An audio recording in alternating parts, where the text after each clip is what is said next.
আসসালামু আলাইকুম প্রিয় ভাই ও বোনেরা। আমাদের এই চ্যানেলটি প্রতিনিয়ত Islamic content, Islamic short, Islamic হাদিস, ইসলামিক নানান বিষয়ের ভিডিও দিয়ে থাকি।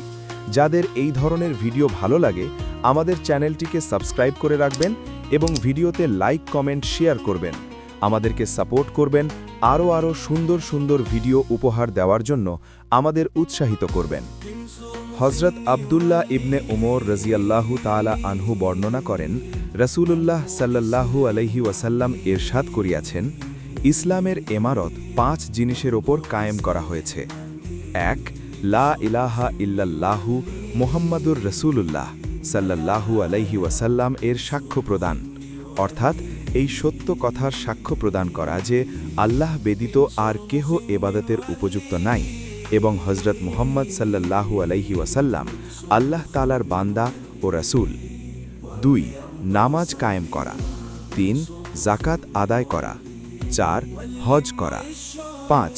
রমজান মাসের রোজা রাখা। বুখারী।